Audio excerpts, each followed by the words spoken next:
Good afternoon, folks. Thanks for joining us for our VMC HHS site meeting. We'll go ahead and do some quick introductions and then jump into the agenda. For anyone who doesn't know me, I'm Adam Cole, one of your SEMA OE3 business reps assigned to HHS. We also have Zeb today. Hi, everybody. Zeb Feldman, CMOE3 Business Agent, primarily assigned to Social Services Agency, Technology Services and Solutions, and one of our outside entities, the Superior Court of Santa Clara. And we're also joined by Lawrence. Hi, folks. This is Lawrence Sue. I'm assigned to the rest of Santa Clara County, essentially all the departments that report to Public Safety and Justice, Housing, Land Use, and Environmental Transportation, and with Public Safety and Justice. And did I say Housing, Public Safety and Justice twice? What I, what I actually meant was finance, government, finance and general government. So that being said, I'll pass it on to Jim. Hi, this is Jim Piazza. I am your member at large. I work for the hospital system facilities. I'm IT manager in charge of the enterprise facilities, biomed, and any IoT that happens to do with facilities here. And I also interface with the other departments, DSS and other ones also for technology. Thank you. And I don't know who else is on here. I think that's it from the board today. Any other board members on? Want to unmute real quick? See anybody? No? Okay, great. Let's go ahead and jump in. So I got the agenda one more time in chat. So we've got 6 things we'll be talking about today. And I think we'll likely be spending a majority of the time and taking questions on the federal budget that's going forward, our big, beautiful bill and impacts for HHS and the hospital system specifically, at least insofar as we can start to make some educated guesses and insofar as the county's already reacting and making plans on their side. That being said, we'll start a little bit lighter with a quick recap from the Stars and Strides event. So big thanks to all of you who turned out with your family for Stars and Strides. I think final count, we had 80 some SEMA folks signed up for Stars and Strides. So big group out and running. Thanks everyone who came and participated. I think overall, maybe attendance was a little bit down overall for the event from last year, previous years that I've seen. It started a little bit earlier this year, which was nice to get a little bit less heat. And this year we had a after Stars and Strides event down at San Pedro Square. So I know a number of you on the call work with Mike Pfister in procurement, who handles a lot of the hospital side procurement stuff. He's also one of our newest board members on the SEMA board. And one of the priorities that Mike came in with was to start to get, some more just kind of less specifically work-focused events on the calendar, more opportunities for SEMA folks to meet outside work, have fun in a social setting, as opposed to always being specifically work-focused or politics-focused are the main reasons we turn folks out. So one of the first events we had for that was after Stars and Strides. We met down at San Pedro Square, had drinks and ate and relaxed at a couple tables for a while, and it was a lot of fun. So thanks, folks who turned out there. Hope to have more events like that in the future. Like I said, and that's a priority for Mike, so we'll let folks know when the next one was going to be. But overall, it was a lot of fun getting together and not just talking about county woes for a few hours. Okay, let me jump on to our FY 25-26 implementation final disposition on kind of where we ended up with all of our layoffs. So effective July 1st, most people impacted by the layoffs that went through in this fiscal year turnover have been moved into their positions that they either selected or were selected for them by the county. Over the course of implementation, that number continued to shrink as we advocated for and had additional positions pulled off the layoff list, and impacted members received layoff rescission notices, which is very nice that they received layoff rescission notices for future arbitration and grievances, as the county's official stance is we're not doing layoffs, we're doing admin transfers. Nonetheless, those people who were not being laid off received layoff rescission notices from the county, not being laid off, right? Received those rescission notices. And we had a couple areas we were able to get some kind of last minute things through the county to reduce impacts. I don't know if we have any of our the PERT group on the call here and our utilization review coordinators. I think that was the final 11th hour change we got on there, was to have a number of our folks select the option to in place directly into vacant positions, as opposed to going forward with the county's initial plan, which is unilaterally decide to reorg and delete individual people from a department, regardless of seniority, then lay off an entirely second group of less senior people, move the more senior into the less senior, and move those folks out to in place. So that issue particularly was extremely surprising that it took us jumping up and down for 2 months, with complete support from everybody on the hospital side, from Paul Lorenz down to our layoff coordinator, down to the director over the department in SEMA and the managers and public health side who was being impacted. It was one of those situations where it was individual employees, their union SEMA, and every operations focused executive and manager in the county asking HR to do something, and HR waiting to make up their mind about whether they can agree to do that or not until the 11th hour. So we eventually got that through, which was great. So cutting the number of folks in half who will be impacted by the layoff or have to be trained in new positions. And that was, there were a number of cut or rescissions in Zeb's area as well on the TSS side. But where we ended up in the layoffs overall was we remained fundamentally in dispute with the county about the way they conducted these layoffs, the same way they conducted the VHP layoffs, which are proceeding to arbitration. And it remains the same issue we talked about with respect to VHP, which is that rather than doing a reorg of a department where they might want to shift work around and stop doing certain work, they did a reorg as part of a layoff and then said, well, that's the reason we're going out of seniority order, to just decide who we're going to lay off based on the work that people are doing. We have some additional disputes about how things went, down the line from that, including I understand many of you are on a training the county provided with respect to the layoffs where they claimed in SEMA, which is not the case. It's true in SCIU, but not in SEMA. If you're placed into a position, it has to be a pay cut. That has not been the case. Plenty of folks in the county have been placed into higher paid positions. Nonetheless, a lot of you were told individually that was not the case. You are required to place down.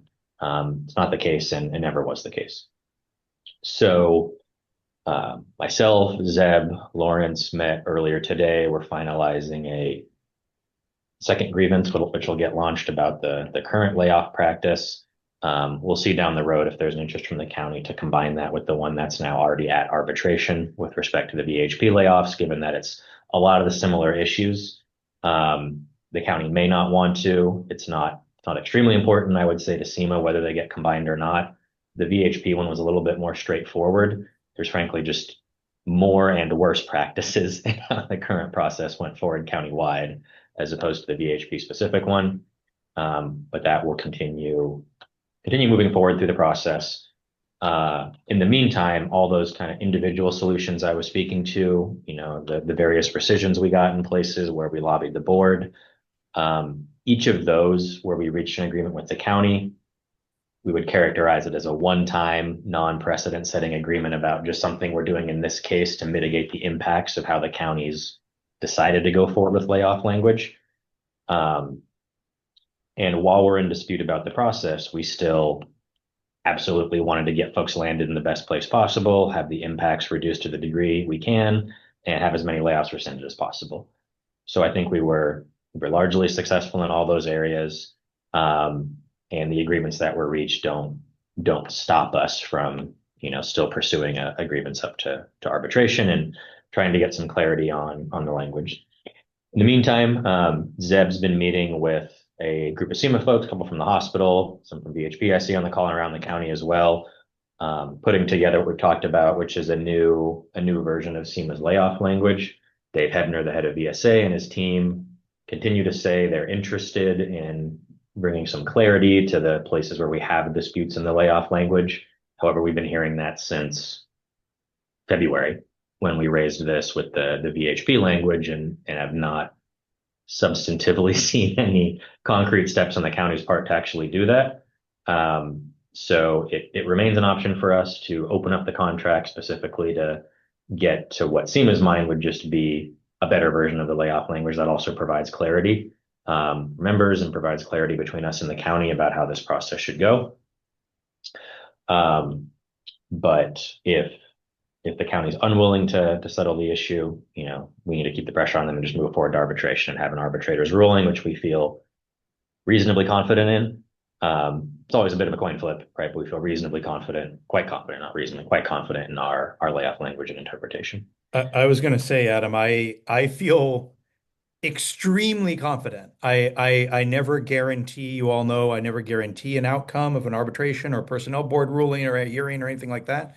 But you develop a nose for these kinds of things, and I just can't see a third party looking at this language and saying, "Yeah, that's what it means," Mhm. and agreeing with the county's interpretation or novel things that they've done, like Adam mentioned, the administrative budgetary transfers. Yep. Um, okay. Anything else you want to add on layoffs, Seb, before we move on to another topic, or Lawrence? Yeah, well, and Lawrence may want to add to this. I just want to highlight for everybody, we're taking this very, very seriously. While we appreciate that not that many people were impacted, think what's the total number now, about 30, Yeah. 35, Yeah. something like that. And then the rescission, so I realize there's some stress involved there. Um, Why this is so important is, unfortunately, as we move into the federal budget and more about the county budget, it doesn't look like rosy times ahead, right? So we can anticipate that there will be additional shifting around. Right now, there are vacancies. We may be looking at layoffs where there aren't vacancies. And we want to be in a position where the rules of the road are extremely clear, seniority is respected, and you can predict what your impacts will be without this weirdo, irrespective of seniority, the county points at somebody. So that's really why we're doing this. And Adam said it beautifully. We're doing two different tracks right now. One is we're filing a grievance, so we'll see what a third party arbitrator says. Then, without prejudice to that process, if the county is willing to come back and just negotiate the language that we believe you have now, in fact, we're looking for some enhancements as well. Great, we'll bite on that as well.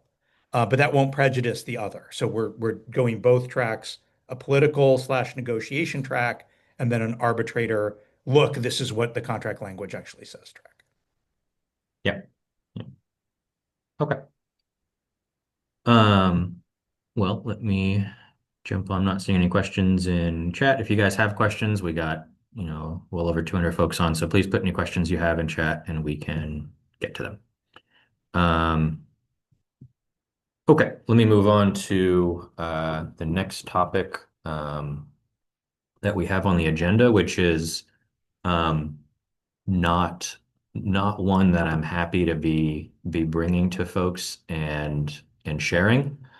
Um, something that the way Zeb often, I've heard him say this in the past, is that broadly Santa Clara County is a benevolent employer for the most part, that our executive leadership, our board's very labor friendly. Our executive leadership usually wants to do the right thing by county employees.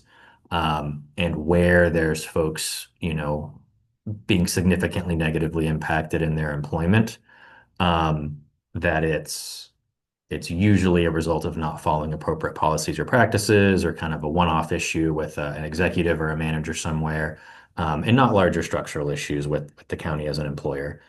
Um, that being said, I think we've seen from SEMA's perspective, and we have to share with you guys, our members, a significant backslide, and I don't feel confident in an ability to say that with a straight face to members to the same degree, as a result of a number of things going on right now. One of which is the ongoing frustration and inability for 6 months to get fundamentally on the same page with basics about county employment, like who should be impacted by a layoff, and what does the clear language say, and what is the past practice. But we've seen a number of areas where what I would describe the county is doing is trying to push the envelope, poking in various places with respect to your guys' employment rights, and seeing what can be gotten away with in establishing new past practices in ways that are completely unacceptable to SEMA. So the example I wanted to share with folks now is, any of you who have come through a new employee orientation in the years that I've been here doing new employee orientations. You'll know one of the things I share with folks coming in is, hey, all of you, you're going to serve a 9 month probationary period. Don't promote and transfer for those 9 months because once you do, you'll achieve underlying permanent status. You only have to do that once.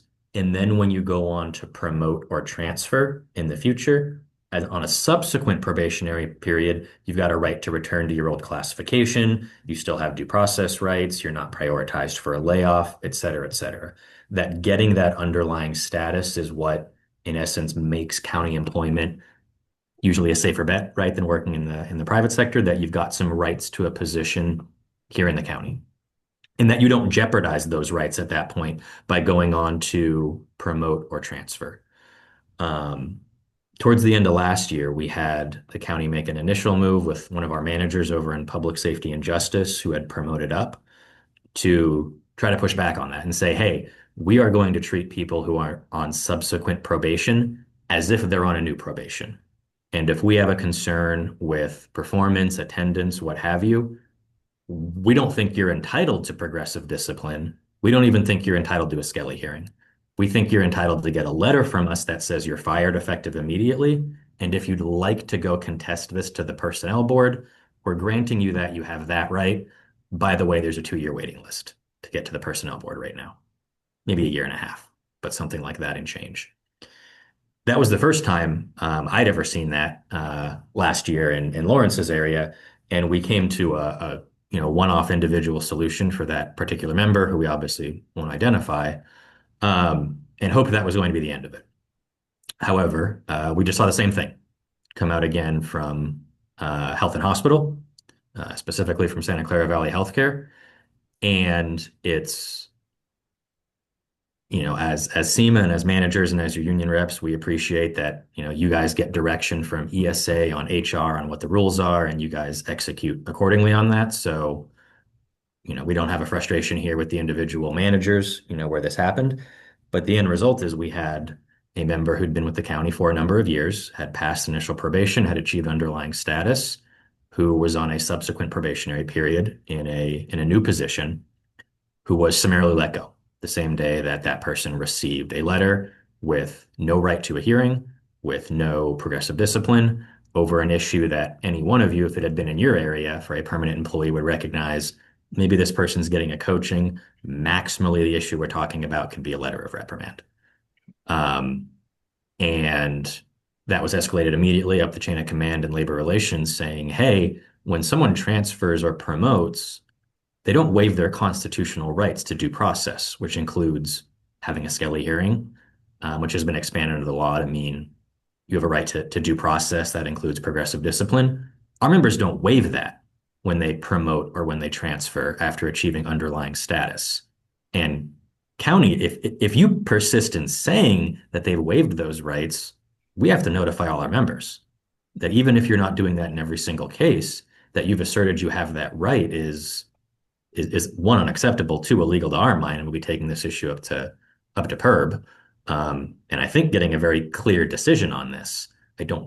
To my mind, I've never even Adam's heard. underselling this. It's an outrageous overreach on the part of the employer, Mhm. right? It's the employer saying, if I decide you do not have permanent status, you Mhm. don't have access to the personnel board, which is, as Adam has pointed out, is a constitutionally guaranteed fundamental right of government employment.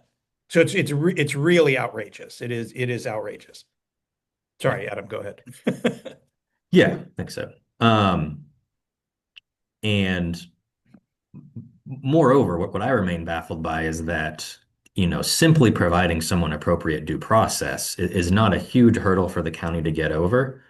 And that very, very often what you guys as managers experience and what we hear from managers, that the general culture and tenor at the county, especially with respect to your employees, right, who are line staff, is oh man, it's just impossible to, discipline or get somebody out of the county. Maybe don't even try doing it. You're going to wait to hear back every time you want to go to the next step. It's going to fall into some vortex between the department, your executive, labor relations, and county council. Maybe you'll hear back eventually and move forward, and it's going to take you 2 or 3 years and a significant time investment to move out an underperforming employee from your department, right?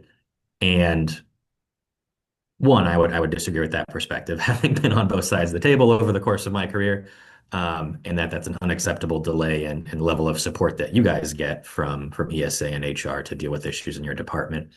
But fundamentally, those same protections and rules around public sector employment are not exclusive to your line staff. They apply to you as well. And we cannot let it be the case that the county establishes a new practice that says we're willing to just have those rights not apply, possibly uniquely to SEMA. I'm unclear if they're trying to roll this out right now countywide as a change in how they approach subsequent probationary periods.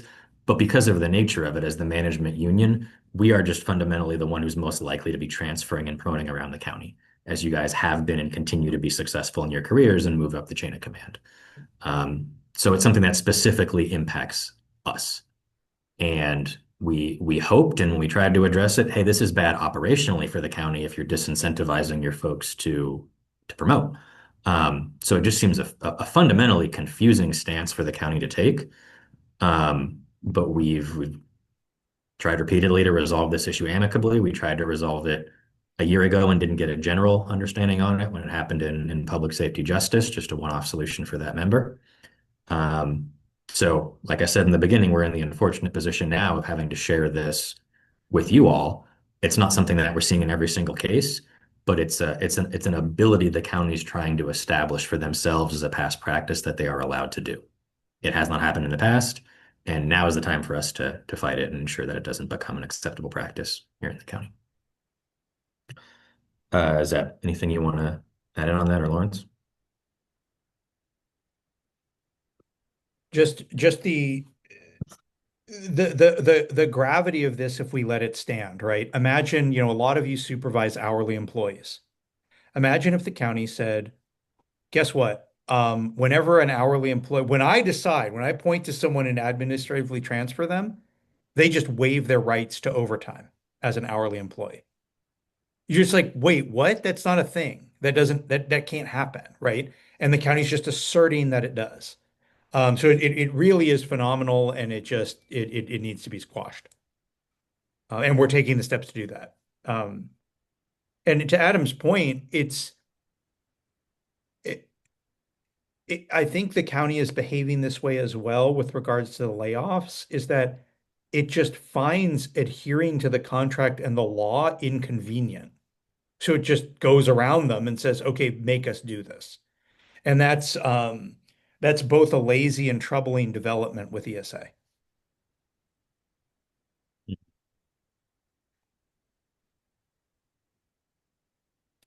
Okay. Well, not seeing any more questions on this. Let me move on to the next topic on here, which is the federal budget and cuts to Medicaid. So I would imagine most of you have been living this on a day-to-day basis. Those of you that are directors, managers, baby executives here at the county, particularly around health and hospital and SCVH, know that departments have already gotten cut targets that you guys have already had to report up to Paul for the hospital, and I think have gone to the county executive now for review in the process. So as we understood the directive from OBA and the county executive when it first came out, they were looking for a range of options for cuts on the hospital side, ranging between 100 million to kind of up to half a billion per year. As I understand that filtered down to those of you that are directors and being asked to identify these, the direction you guys got from your hospital executives was identify targets for cuts for up to, a half billion. And my guess would be, your hospital executives will decide what the lower level options look like, but they wanted to get the maximal offerings from you guys as department heads, and they'll triage from there and see how bad things end up being. We've seen, of course, what's the acronym for it? OBA, OBBBA. The bill's passed. We've gone through the Senate and Congress now, and we're expecting, based on the language in there, assuming this all goes through, some substantial cuts to Medicaid. So it's specifically the Medicaid cuts in there that are going to be most impactful for um, Santa Clara Valley Healthcare. That being said, as far as how the cuts are coming in, there's some silver linings on it for us, mostly around the timeline for implementation. So the biggest cuts that we're likely to see in there, as far as how it actually impacts both healthcare access for residents and therefore revenues for the hospital, are going to be in restrictions for how many folks end up on the Medi-Cal, right, which is our local branding of Medicaid for California, and how many folks can be on Medi-Cal primarily through the work requirement.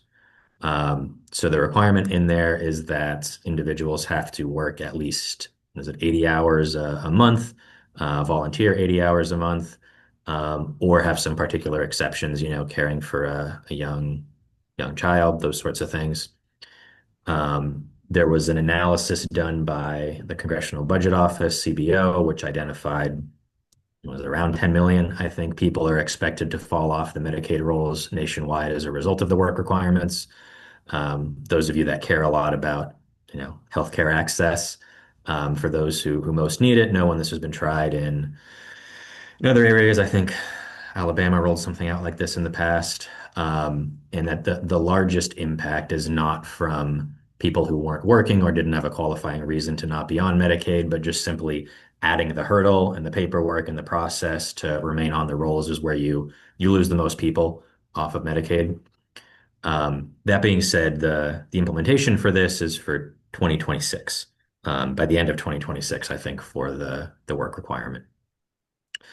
So that won't hit um, immediately, but the county is being responsive already to, the expected drop in revenue coming. There are some other areas that will have, concern that are mostly going to be around shrinking access to both ACA plans by making the window smaller, when folks can get on, reducing kind of qualifying events that will let folks get on, increasing co-pays for care on Medicaid, which just putting that barrier up if it's, even if it's a low amount, will be reducing the throughput, number of folks who are seeking healthcare. So the difficulty right now is that a lot of the cuts that are in there are not things that it's going to be very easy for the county to just say, okay, and the federal match was impacted to the tune of 5%, and California is not going to pick up the delta. Therefore, we're going to lose $70 million, right? Most of what's in the bill right now is not either one, not that clear about what the impacts will end up being, and two is has a phased in approach. So, we were saying to expect a lot of uncertainty up until the federal budget comes through, and while the answer now is it's bad news, the degree to which it's bad news is going to remain unclear for a little while as well. Um, let me pause right there before I talk a little bit about how this is likely going to look on the ground, and see, Lawrence, anything from kind of the politics side, any insight you have to share as our political guru on this and all the wrangling? Well, look, what's really interesting about the particular budget itself is the timing of when these cuts will take place is aligned with the midterms in 2026.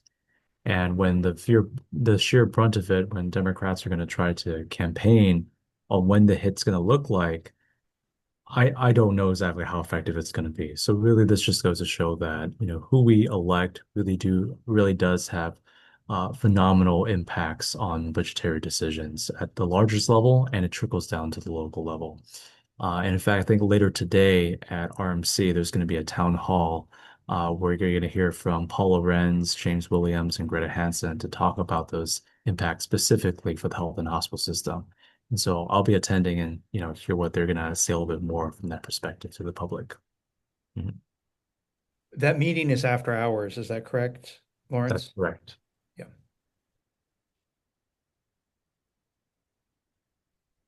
Um,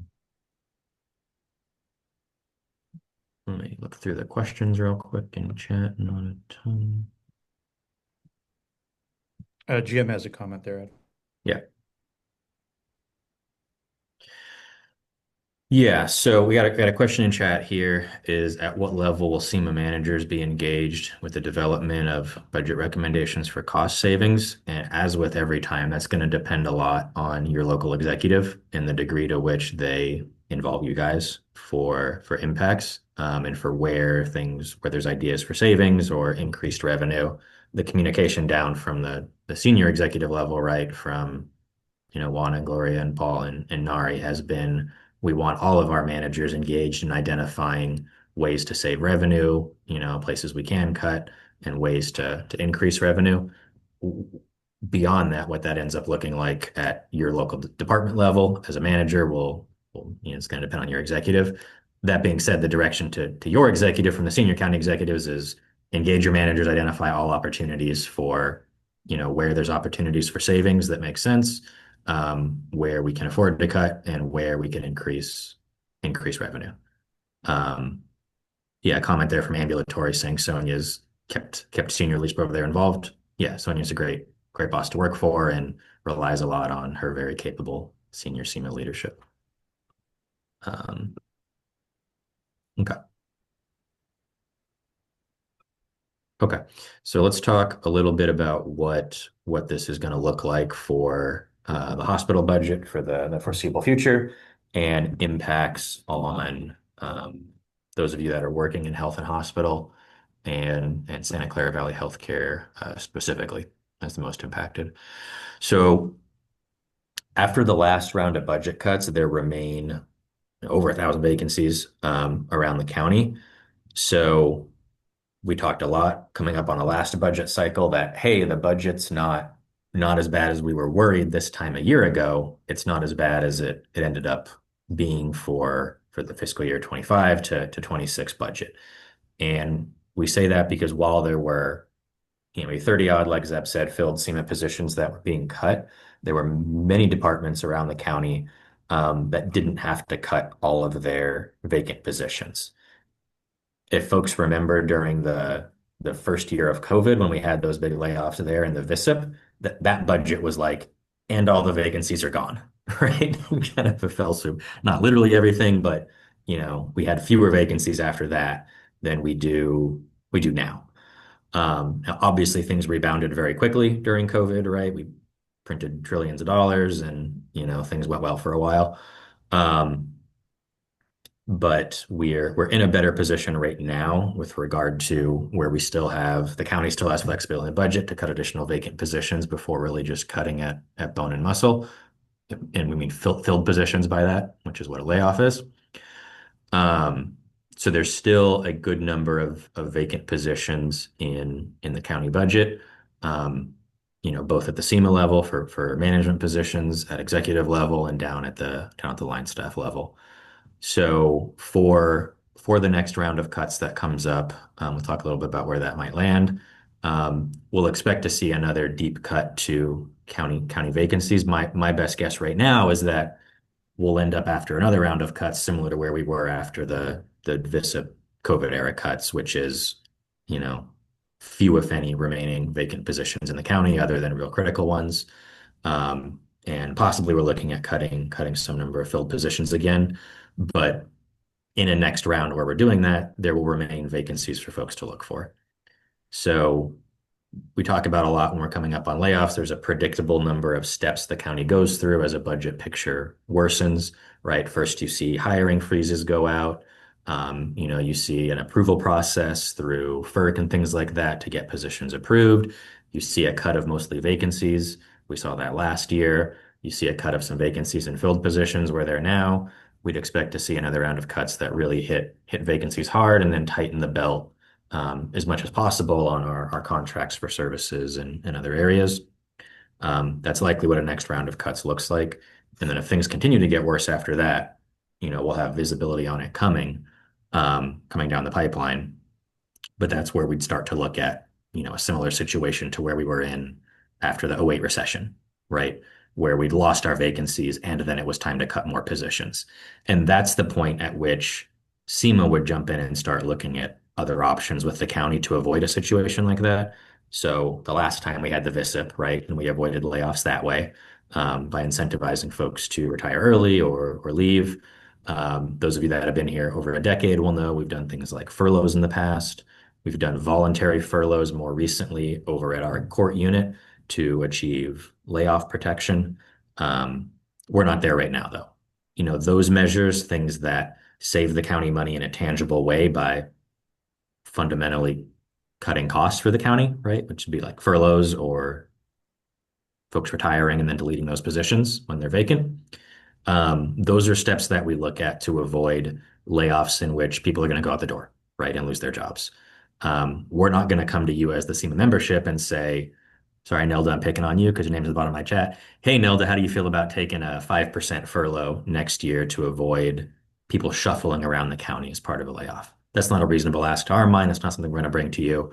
But if we get through more rounds of cuts and there's at a point where it looks like we'll be losing people in a number out the door, that's when it's time for us to engage with the county on other options to save revenue or save costs, basically on pay and benefits. The next kind of question is what's the potential timeline? Like Lauren said, I think we'll start to hear more on kind of how James and Paul are looking at this in the near future. But the two windows realistically are February and July, right? So there's the mid-year when the contract or when the mid-year budget comes up. The county has historically cut positions at that juncture when it needs to. That's what we saw for VHP earlier this year, right? Where it cuts at the mid-year. Or the county can wait till next fiscal year. There is an ability for the county to just approach outside either of those windows and say, hey, as an immediate emergency, we are making cuts to the budget. Hey, unions, do you want to meet with us about it? I don't think that's likely right now, given the delayed timelines for implementation for most of the things that are going to be coming. It gives states, counties, healthcare facilities, and others time to plan. So I don't see it likely that we're going to have something come outside one of those kind of pre-scheduled windows where the county opens and looks at the budget. It's possible, and we'll let folks know, and you'll be hearing from your executives as well. We'll be asking that question in all of our upcoming meetings with our county executives about kind of what the windows and timelines are they're thinking about right now. But we were hoping to see some, I think, loosening of the reins around the freeze exemption review committee and hiring processes and all that kind of stuff countywide.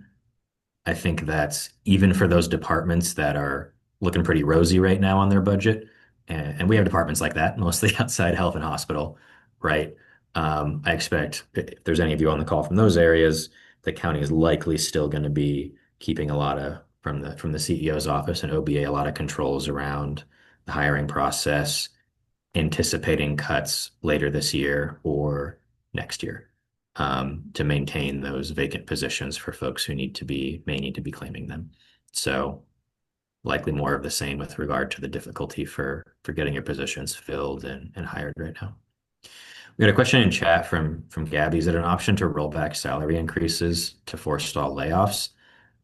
That's a question we can put to membership. I would say that from staff perspective, and I can't speak for the board. We have some folks on the call right here, but from staff perspective, that's kind of the worst of all possible options. And the reason for that is we are never going to get credit from the county when we go back to negotiations in the future to say, hey, county, remember how we took a pay cut at some point in the past and now the county's in a better financial situation? We want you to make us whole. It doesn't, that's just something employers don't do. Those of you that have been here over a decade, remember how hard it was to try to claw some credit from the county for the fact that we were the only union to go forward with the self-funded wage increase in the PEPRA era. And that was just, us going to the board repeatedly in negotiations to try to claw some credit back for that bullet that we took for the team, being assured that everybody was going to take a bullet. And then what do you know? Seema's off there on an iceberg floating off into the distance as the only one on the iceberg, right? So that's a lesson learned by folks that have been here from that time. It's those benefits in the contract compound.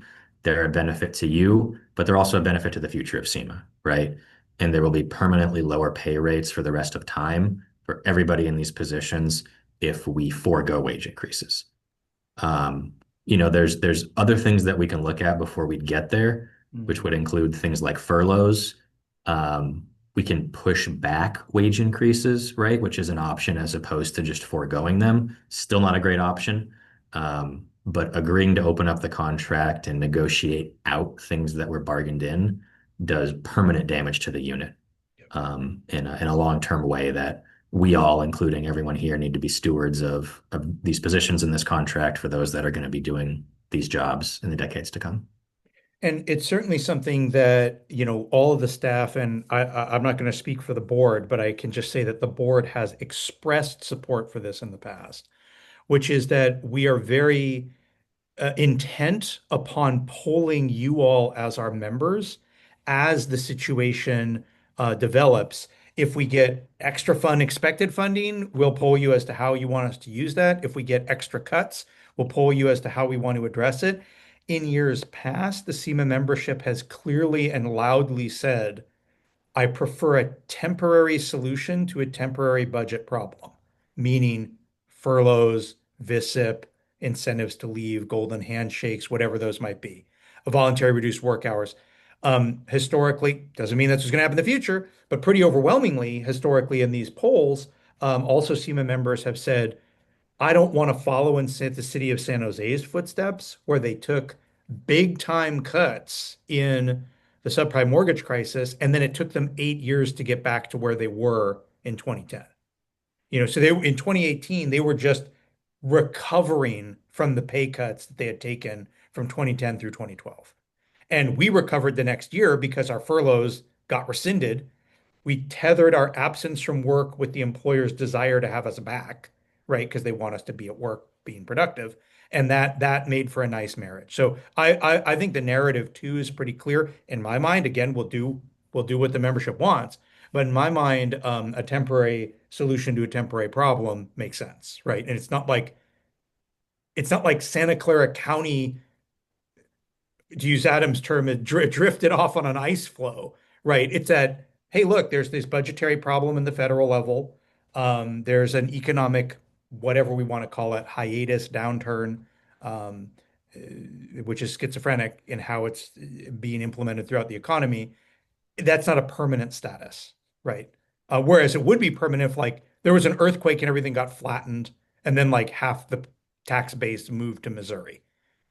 You're just like, okay, well, that's a new reality, right? We just have half as many people living in the county now.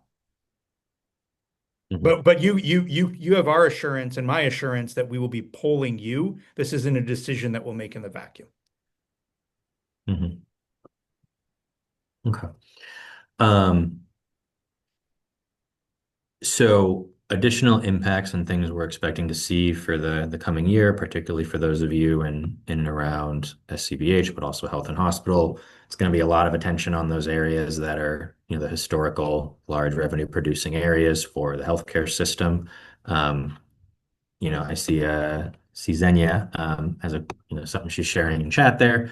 L&D, right, has some org changes coming up and shifting of work over to RMC to try to spin up that. That's historically a high revenue area, L&D and the NICU for hospitals. We'll see a lot of attention there, rehab elsewhere.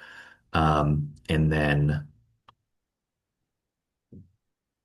likely continuing, reorgs to bring in mind what the county's hoping is going to be a more efficient, enterprise-wide process for those departments that have not yet shifted to, enterprise-wide management. We will be likely seeing continued pushes there. Okay, let me jump on Stacy's question in chat real quick. So question, are there upcoming changes for public health? So public health had two sets of cuts already in the last budget, one that went into effect right away, which we largely mitigated from going to the board and lobbying. and then a second round of cuts for, I want to say they go into effect in November. And so they've already got kind of a second hit queued up right now, and that was, so I understand it, primarily due to fiscal grant cliffs and trying to find some other options for grant money prior to having to cut those positions. Um, so any changes will be, yeah, thanks, Nicole, November 1st. I haven't heard anything to say we're going to be able to save a lot of those positions. So changes will be within the realm of here's what's been identified for more cuts already if we need to.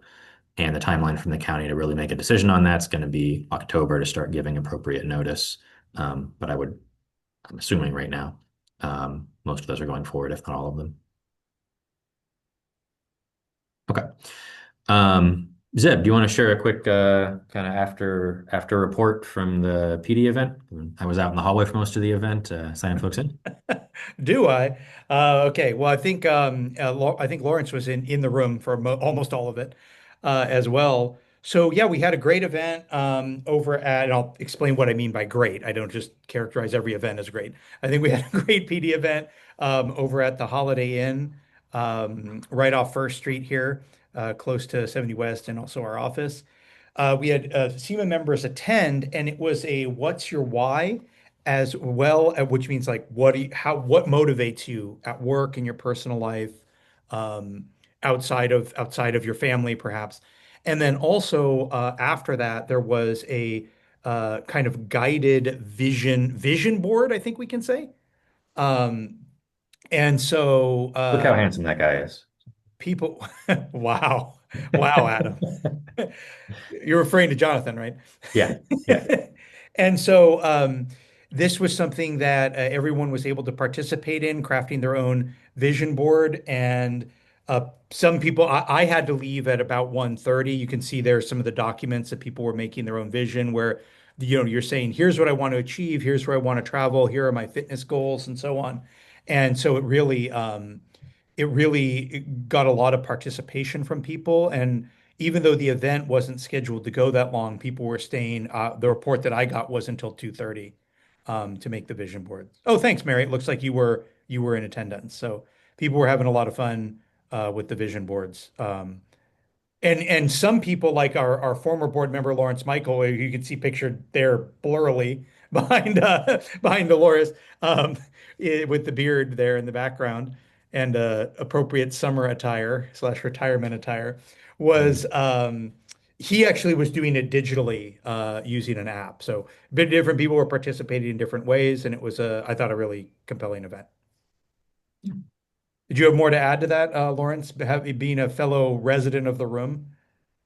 Yeah, honestly, getting these in-person events that we kind of brought back, since the pandemic, we highly encourage continued, attendance whenever you can. This is something that is also benefit, not just of membership, but also benefit of the contract we negotiated too. So we love it when we get more and more attendance from folks to really just take advantage of the time and the great speakers that we bring in together. So if it's not for the food, it's certainly at least for the company too, as well. And you get to really do some networking with other people who are just outside of your department, right? Really expanding beyond, the ecosystem that's there. So really, really love the event. We look forward to the next one. Okay. Well, we're coming up on 1 o'clock here, so let me do a quick look through and see if we had any additional questions we didn't get to. Um, not, not seeing anything else. Okay. I just want to say it looks like Denise, Catherine, Mary all attended. So I want to just say thanks for attending the event. And it looks like Denise, it was your first event. I'm glad you had such a positive experience the first time. I hope you join us for other PD events. Yep.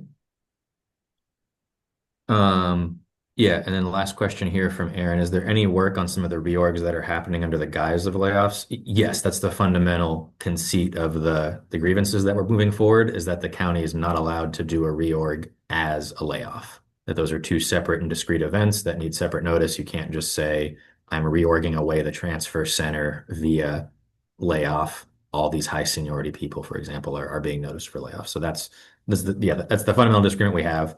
Those of you that have been here a long time know that it's not uncommon that departments need to reorg and change outside the budget process, and there's a mechanism for that. So yes is the answer.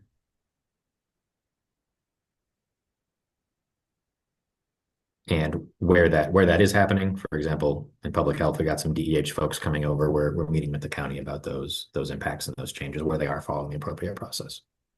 So, okay, thanks, folks. Well, we will wrap it up here. And thanks everyone for joining. Big attendance and event today. We'll have this up on YouTube if you didn't get to be here for the entire thing. We'll have it up on there hopefully later today. Take care, everybody. Thanks.